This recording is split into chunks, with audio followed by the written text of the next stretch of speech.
नमस्कार बच्चों। एक्सरसाइज 6.5 चल रही थी हमारी और इसमें प्रश्न नंबर 8 तक मैं आपको बता चुकी थी। हम आते हैं प्रश्न नंबर 9 पर। प्रश्न नंबर 9 ये कहता है कि फलन y मान लेते हैं या f(x) कैसे ही मान लो, sin x plus cos x का महत्तम मान क्या होगा। अब यहाँ देखने वाली बात है कि यहाँ पर आपको कोई भी इंटरवल नहीं दिया है कि x का मान उस पर्टिकुलर इंटरवल में होगा। तो अब ये यहाँ जब ऐसा क्वेश्चन आता है तो जो पूरा डोमेन होता है इस फलन का उसे देखेंगे। तो यहाँ डोमेन है कोई भी रियल नंबर, यानी x कोई भी संख्या हो सकती है अनंत संख्याओं में से। तो अब आपको ये देखना है कि इसकी मैक्सिमम वैल्यू क्या है। तो dy/dx निकालेंगे तो ये होगा sin x का cos x का माइनस sin x। जब इसको 0 रखेंगे तो यहाँ से आएगा tan x बराबर 1। sin x उधर गया, फिर cos x नीचे आकर ये tan x बराबर 1 आएगा। तो वैसे तो अगर हम सिर्फ देखते तो tan x का मान मतलब 1 कहाँ होता, π/4 पे। लेकिन अब हमें सिर्फ एक ही नहीं होगा, एक ही कोण की बात नहीं है, जितने संभव है वो सब बताने हैं। तो यहाँ जनरल वैल्यू निकालेंगे तो tan x बराबर 1 का मतलब हो गया tan π/4 और x का मान होगा n π प्लस π/4। लास्ट ईयर आपने सूत्र पढ़ा था जहाँ n कोई भी इंटीजर है, यानी n किसी भी इंटीजर के लिए आपका ये सॉल्यूशन आता है। यानी पहले और जो 1 आता है वो आपको पता है, पहले और तीसरे चतुर्थांश में tan का मान 1 आता है, tan के मतलब 45 डिग्री के लिए। दूसरे और तीसरे चतुर्थांश में वो मान -1 हो जाता है, क्योंकि इस पूरे में और इस पूरे में ये नेगेटिव होता है। यहाँ दोनों में पॉजिटिव होता है। तो किस जगह पर π/4 या π प्लस π/4 या 2 प्लस π/4 या 3 प्लस π/4 एंड सो ऑन। तो इस तरह से ये चलता रहता है। तो सारी वैल्यूज़ के लिए हमें देखना है, कोई एक के लिए नहीं। तो अब इनके लिए हम निकालेंगे तो dy/dx सेकेंड डेरिवेटिव निकालेंगे तो ये हो जाएगा minus sin x minus cos x। तो अगर हम इसे देखेंगे sin n π plus π/4 minus cos n π plus π/4, minus common निकाल लिया तो ये हो गया sin n π plus π/4 plus cos n π plus π/4। अब अगर यहाँ n का मान विषम होता है, यानी 2r + 1 के रूप में होता है, जहाँ r कोई भी इंटीजर है, तो r कोई भी इंटीजर 2 से गुणा हुआ सम संख्या बन गई, 1 ऐड होते ही क्या बन गई, विषम संख्या। तो अगर n विषम संख्या है, जैसे कि 1 3 5, तो 1 π प्लस π/4, 1 π प्लस π/4, 3 π प्लस π/4, 3 π प्लस π/4। तो हर हालत में मतलब तीसरे चतुर्थांश की बात हो रही है। तो जब n विषम होगा तो ये मान हमेशा तीसरे चतुर्थांश में जाएगा, और अगर तीसरे में जाएगा उसमें साइन भी नेगेटिव कॉस भी नेगेटिव। तो ये जब दोनों नेगेटिव होंगी तब ये वैल्यू क्या हो जाएगी, प्लस। तो ये क्या हो जाएगा, सेकेंड डेरिवेटिव 0 से बड़ा, तो ये मिनिमम वैल्यू आएगी। हमें यहाँ सिर्फ मैक्सिमम वैल्यू पूछा है।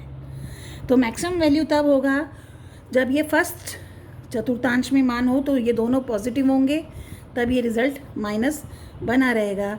तो मैक्सिमम वैल्यू के लिए जो मान होना चाहिए वो क्या होना चाहिए, इनका सम संख्या 2r, जहाँ r कोई भी इंटीजर है।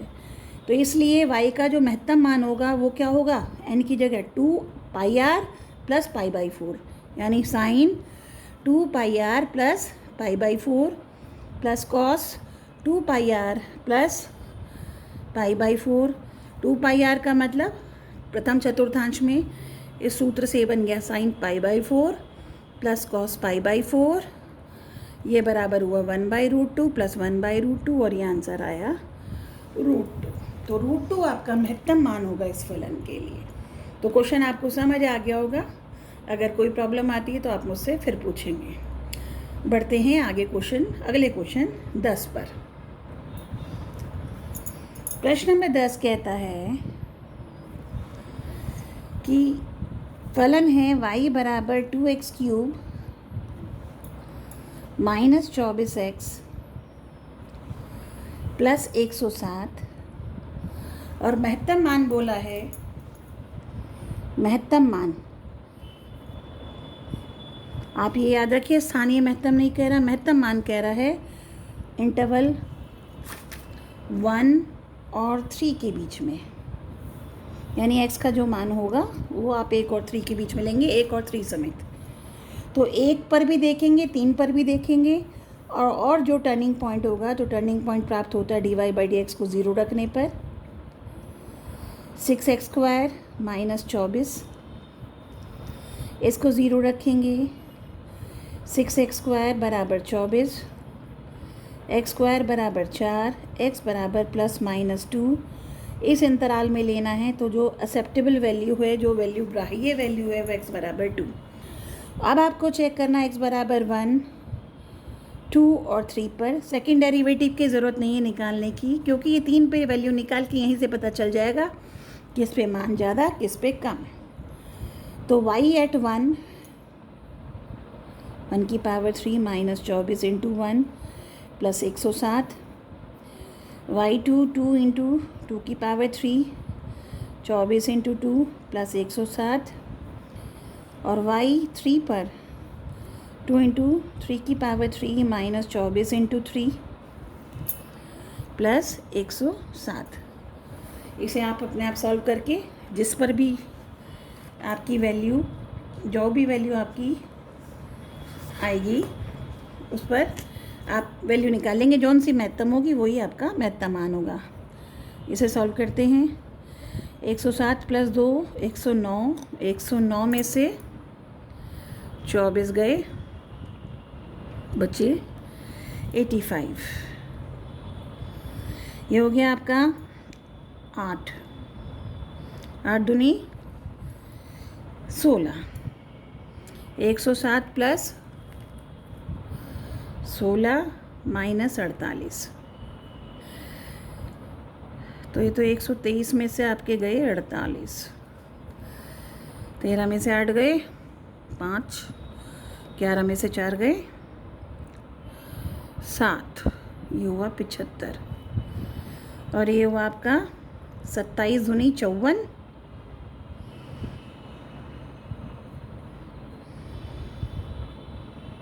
7 और 4 11, 161, और 24 तिया 72। 11 में से 2 गए 9, 15 में से 7 गए 8, 89। तो महत्तम मान 3 पर आ रहा है और वो आ रहा है आपका 89।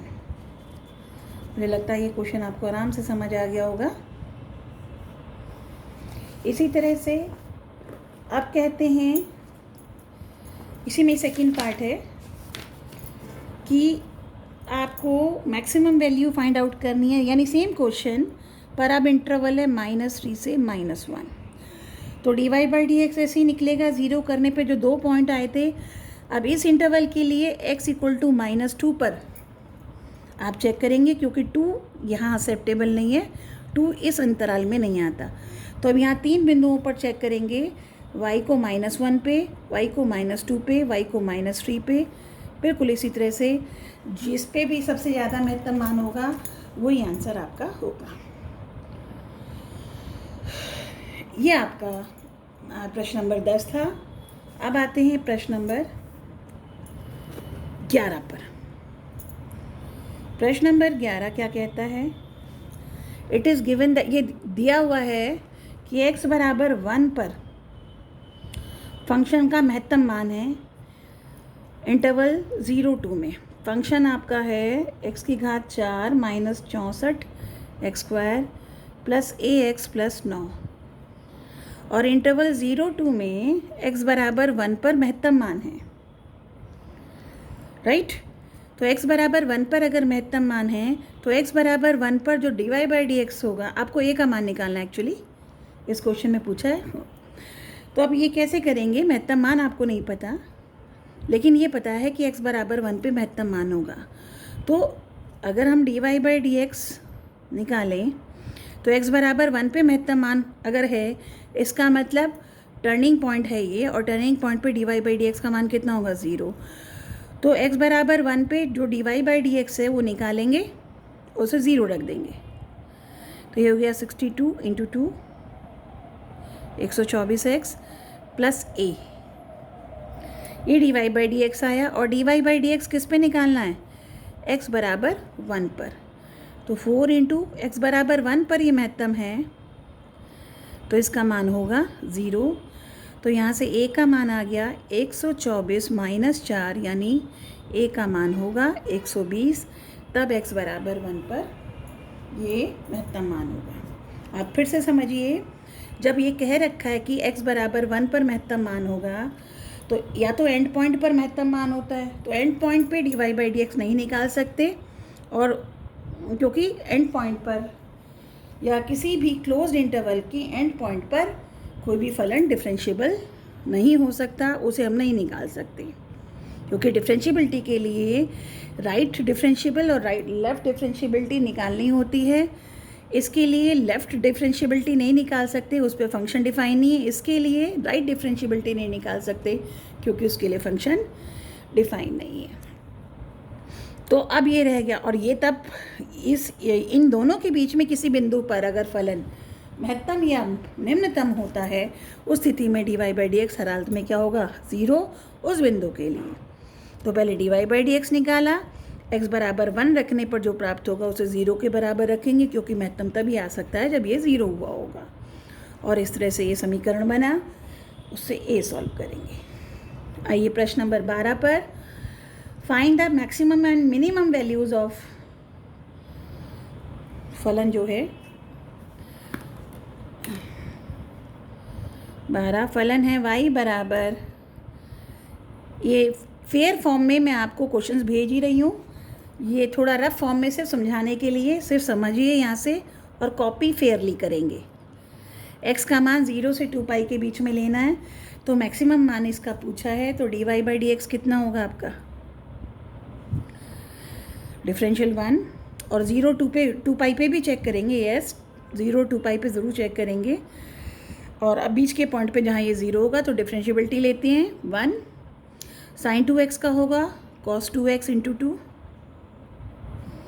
0 रखने पर cos 2x का मान आएगा -1/2। cos नेगेटिव होता है दूसरे तृतीय चतुर्थांश में, तो ये होगा माइनस cos 1/2 होता है π/3 के लिए, तो ये होगा या तो cos पाई माइनस π/3 या होगा cos पाई प्लस π/3, यानी 2π/3 या 4π/3। किसका मान होगा, 2x का, तो x होगा या तो π/3 या 2π/3। तो इन दो बिंदुओं और 0 और पाई पर आप फलन का मान देखेंगे। यही कर दूँ, अच्छा चलो दूसरे पेज पर करते हैं।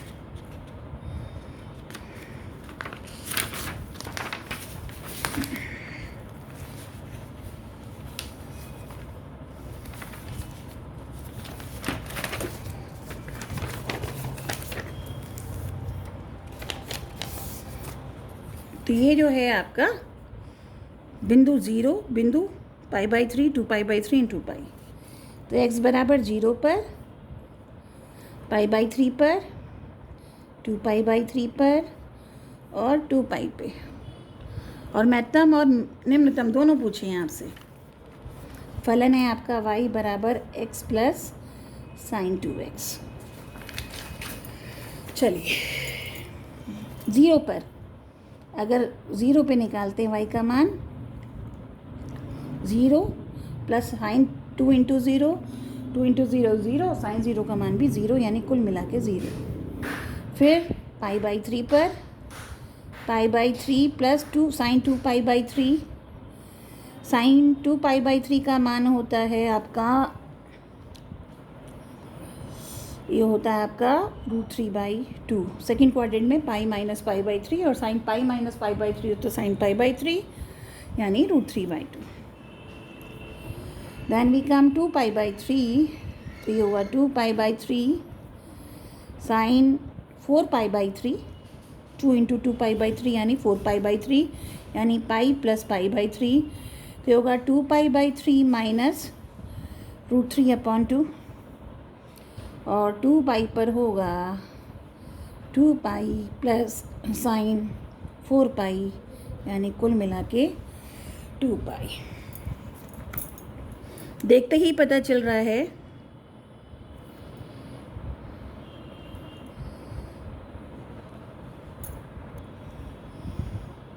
यहाँ देखने से ही पता चल रहा है सबसे छोटा मान 0, सबसे बड़ा मान 2π, क्योंकि π/3 पॉजिटिव, ये पॉजिटिव तो ये 0 से बड़ा। और अगर यहाँ देखें तो ये करीब 1.732/2 और इसे अगर हम वही 22/7 या 3.14 मान लें तो ये भी 0 से बड़ा है पर 2π से छोटा है। ये अगर पाई को 3.14 तो ये करीब 6 पॉइंट समथिंग आएगा, 28 समथिंग, 6.28 के आसपास है। ये 0 है, ये अपने आप निश्चित तौर पे कम होंगे, आप कैलकुलेट करके देख लेना, आपको खुद समझ आ जाएगा। तो मैक्सिमम किस पे हुआ? 0 पे, और कितना हुआ मान? 0, और मिनिमम कितना हुआ? 2π पे 2π। तो महत्तम मान 0, महत्तम मान 2π, निम्नतम 0। तो ये आपका था प्रश्न नंबर 12। ये प्रश्न नंबर आपका 12 था। तो अब आते हम प्रश्न नंबर, एक मिनट, आते हैं प्रश्न नंबर 12 से, प्रश्न नंबर 13 से अब आपके आ गए लैंग्वेज वाले क्वेश्चन, यानी रियल लाइफ में, डेली लाइफ में या प्रैक्टिकल लाइफ में मैक्सिमा मिनिमा का क्या प्रयोग है। तो ये वर्ड प्रॉब्लम है, यानी यहाँ पर आपको फलन बनाने भी हैं, फिर उन्हें महत्तम और निम्नतम सिद्ध करना है। तो यहाँ दुगना का, अभी तक जितने क्वेश्चंस किए थे उसमें आपको फलन बने बनाए थे, इंटरवल दिया हुआ था। यहाँ अपने आप ही आपको इंटरवल भी सेट करना है, यहाँ अपने आपको फलन भी बनाना है और फिर उसे आगे चेक करना है। तो ये कहलाती हैं वर्ड प्रॉब्लम्स। अब आते हैं प्रश्न नंबर 13 पर। कहते हैं दो संख्याएं हैं जिनका योग 24 है और उन दोनों का प्रोडक्ट सबसे ज़्यादा बड़ा हो, महत्तम हो, तो उसके लिए वे दो संख्या क्या हो। तो हम कहते हैं माना दो संख्याएं हैं, हम हमेशा उसे x और y से माना करते थे, हमेशा से क्वेश्चंस आपने किए हैं, और ये आपको दिया है कि दोनों का योग 24 होना चाहिए। तो कायदे में कितने सारे कॉम्बिनेशन बन सकते हैं, ये 0, ये 24, ये 1, ये 23, ये 2, ये 22 एंड सो ऑन टिल ये 24, ये 0। तो आपके पास 25 कॉम्बिनेशन बन सकते हैं। तो कौन सा वाला सही रहेगा कि x क्या y क्या, सच दैट कि x और y का गुणा महत्तम हो। तो x और y का गुणनफल एक फलन है जिसमें x और y दोनों वेरिएबल है, और इस फलन को हमें महत्तम सिद्ध करना है, महत्तम बताना है कि किस x और किस y के लिए ये महत्तम हो। चूँकि आप देख रहे हैं ये फलन दो चर राशियों में है, x और y में, और दो चर राशियों में फलन आपके सिलेबस में नहीं है डिवीजन करना, मतलब उसका डेरिवेटिव लेना। तो ये संभव नहीं है कि इस रूप में आप फलन का डेरिवेशन ले पाएँ, क्योंकि यहाँ x भी वेरिएबल है और y भी वेरिएबल है, यानी चर राशि है। तो हम क्या करते हैं, जो गिवन है उसमें से किसी एक को सब्स्टिट्यूट करते हैं, किसी एक की प्रतिस्थापना करते हैं यहाँ, ताकि ये पूरा सिर्फ एक चर राशि में बन जाए। तो मान लीजिए मैं यहाँ y का मान निकालती हूँ 24 - x, और इसे यहाँ y की जगह रख देती हूँ। तो अब हमारे पास जो भी आएगा वो पूरा सिर्फ x में होगा, y में नहीं होगा। तो अब ये फलन x का बन गया। अब अगर ये x का बन गया तो अभी से हम आराम से सॉल्व कर सकते हैं। तो f' कितना हुआ, 24 - 2x, 0 रखने पर महत्तम या मिनिमम आएगा, तो x का मान आया 12, तो अब इसका सेकंड डेरिवेटिव लेते हैं, तो आएगा 24 माइनस 2x, सॉरी यहाँ लेंगे, गलत कर दिया, ये हो गया -2, ये नहीं इसका करेंगे, पहले डेरिवेटिव को डबल, तो ये हो गया -2 0 से छोटा होता है, क्लियरली नेगेटिव है, तो x बराबर 12 के लिए भी -2, क्योंकि यहाँ x है ही नहीं, तो f डबल डैश 12 पे क्या होगा, -2 ही होगा, 0 से छोटा, अतः x बराबर 12 के लिए फलन fx क्या होगा, महत्तम होगा, यानी प्रोडक्ट जो है दोनों का गुणनफल क्या होगा, महत्तम होगा। यदि x 12 है तो y कितना होगा, 24 माइनस 12। कहने का मतलब जब दोनों ही संख्याएं बराबर होंगी, 12 के बराबर होंगी, तब योग दोनों का 24 और इनका प्रोडक्ट यानी 144 महत्तम होगा। आप कोई और कॉम्बिनेशन लगा के देख लीजिए, 144 से ऊपर कभी भी प्रोडक्ट नहीं जाएगा। इसी तरह से आपका प्रश्न नंबर 14 है। प्रश्न नंबर 14 में फिर दो पॉजिटिव इंटीजर्स की बात करते हैं, यानी धनात्मक, बिल्कुल सेम क्वेश्चन है। इसमें आपको प्रश्न नंबर 14 में दिया हुआ है कि दो पॉजिटिव नंबर्स x और y दे रखे हैं, ताकि x प्लस वाई कितना हो, का योग, मतलब 60 है, और आपको निम्नतम सिद्ध करना है फलन एक्स वाई क्यूब को निम्नतम शो करना है। यहीं से उसी तरह से y का मान 60 माइनस एक्स की होल पावर 3, फलन क्या बन गया x में, और इसके बाद का काम आप जानते हैं, आप आसानी से कर लेंगे, और इसका प्रॉपर सॉल्यूशन मैं भेज ही दूँगी, ये आप कर ही लेंगे, इसे मुझे समझाने की ज़रूरत नहीं है। फिर भी कोई दिक्कत हो पूछ लीजिएगा। ऐसे ही प्रश्न नंबर 15, इसमें भी दो